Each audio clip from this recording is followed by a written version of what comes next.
Hello, welcome to Mix Training, and today we're gonna be talking about thin glass. So what do I mean by thin glass? Well, I mean something like this glass.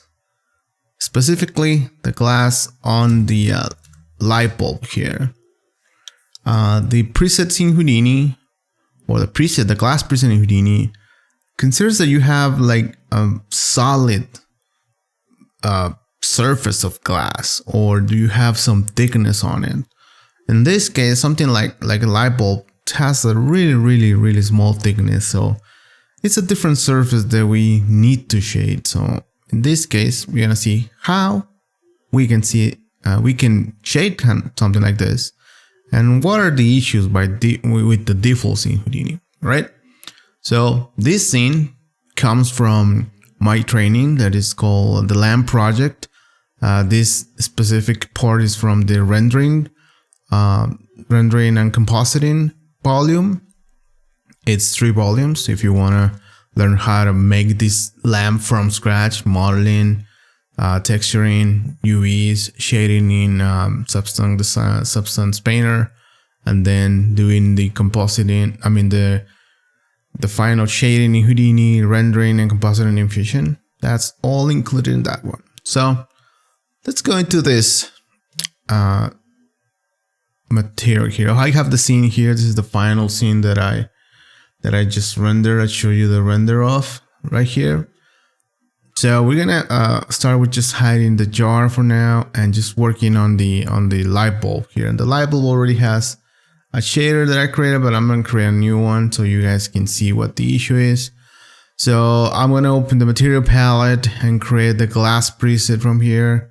You can even do it like this, or you can just create a let's see what that guy is. This guy.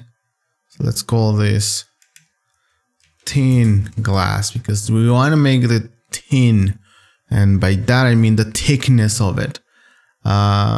So this is gonna be it. You can also just create a principal shader and find the preset here in this drop down here, glass. It's the same exact thing. I'm gonna assign that to the light bulb here. Assign it.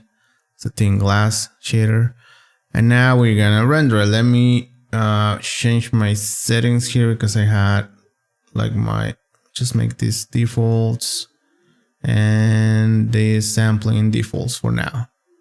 So there's nothing that's gonna take like forever to render.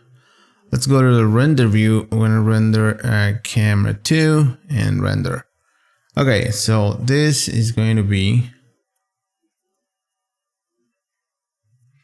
all right. So as you can see, this is rendering, and it's a little bit, well, it looks like it's a solid piece of glass. It doesn't look like, let's just focus on this area by holding shift and dragging an area here, and then we can get closer to this, and you can see this looks like it is a solid piece of glass. It doesn't look like a light bulb. And maybe the first thing you would do is, let's say, go here and say, well, I can reduce the index of reflection here. If I put it to 1, it's gonna be like air, so it's gonna be totally transparent. But if I just add a little bit, because it's a really small surface, it might work. And it kind of does a little bit, but you can see it doesn't look like what you need. There's no reflections. There's nothing being reflected on top of it. It's just basically the refraction of the back. So it's not really gonna work if we put, I don't know, 1.1, something like that. It's not really gonna give you the effect that you want here. So let's just put this back to the default value, and what we're gonna do is, it's several parts. So first we're gonna use this really nice bob, which is just the thin film Fresnel here. So this is the thin film Fresnel. It's gonna be one of the key parts here, and we're gonna connect that into the opacity. So you can see here in the thin glass, we have in the opacity, we have this opacity scale. We're gonna connect it to that attribute. If you put your mouse on top of it, you can see that is called opaque, right? So we can actually connect the first attribute here, the KR, into the opaque attribute, and that is already, let me just save a snapshot of this real quick. That it's gonna give us already a really nice effect for this. You can see now it's giving us this. In the center is a little bit more translucent because it's really thin, but in the outside we have like the thickness of the glass, and we have some reflections here still on the front of the glass, but there's still this really bad dark area on the edges. And for that, you might think like, let me just drag a smaller area here. You might think that you would just need to go to the refractions here in the presets and make it the limit bigger, but actually we already have 10 rays, which is already too much for this because this is just one surface.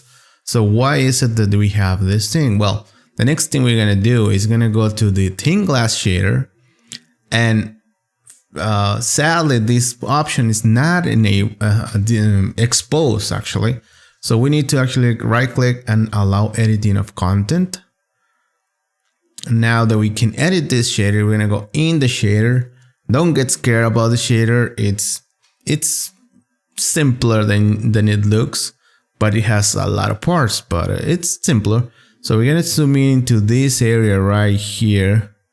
You're gonna find this big node that is called Principal Shader Core, and then we're gonna also edit that one, allow editing, go inside that one, and then whenever you see this little red post-it node there, so let's go inside there, and we're looking for this node that is called Transparent, Reflection, and Refraction. And this guy has a few properties that we one property basically that we want to change here. So what we want to change here is just enable this shade both sides as front, and then we enable that, and now we're gonna refresh our render here, and actually you can see it didn't take exactly. So sometimes it happens that the render view doesn't update correctly, so we're gonna have to just click the render button here at the top again, so we can actually recompile the shader, recompile it, and then just send it to the renderer. Because sometimes it just doesn't take because we're changing something. We basically did a bunch of things with the shader right now. So now look at this. Now this is looking very nice. That it just looks good. Look at this. This is exactly what we want, right? This looks good now. Alrighty. So now if you only have a light bulb like this, you can call this done basically, and that's about it. In my case, I'm gonna show you a little extra. So this is basically the light bulb. This is the shader is basically done. If you see it in the real size of this, that's the real size. You can see this looks really good. That looks like a light bulb now. It doesn't look weird, and it renders much faster because there's less refractions and stuff happening there. So this already looks pretty good, but what let me just, you can compare it with what we started with, look, which is this. You can see we ended up here, and then we started with this, which is not good, and then we have this, which is nice. Yes, that looks good. All right, so now in my scene, and your scene might be different, but in my scene I have another object, which is this jar. And if we enable this jar, let me just render a bigger area. Now we have two objects that are made of glass, and the jar has just the default shader, but the jar has, that one does have a thickness. So for that object, the shader works pretty good. Looks nice. This is basically the default glass shader. But now look at this. Our black banding is back on our shader, And this is something that some people don't know, but you have to enable an option in the render settings. Again, it's not the refraction limit or the reflection limit. Is you need to go to the shading tab here on your mantra node, rendering, shading, and then you're gonna have to enable this absorption of nested dialectics. So when you enable this guy, now look at this. In my case, it was enabled, and I don't know why that happened. I guess it was just wasn't taking the change, but you have to enable this. So now we have several glass surfaces nested, meaning is one inside of the other one, and this now works as we want it. And that's basically it. Other tricks for glass is give it something to reflect, because glass depends totally on reflections, depends on what you have on your scene. And if you have nothing on your scene, if you're just trying to render this with a black background, it's gonna look horrible because there's nothing to reflect. In my case, I have an HDR image here with this environment light. I just have an HDR image here, and that's what we have. And I enabled the light so we can see the background. If I don't have an environment light of this, it's not gonna look horrible. Or if I just don't have this light enabled, you can see the glass is just gonna look horrible. It looks horrible because it's reflecting the whole background, the whole darkness of this space is being reflected. So glass depends completely on what you have on your scene. So you need to give it an environment for the glass to actually live.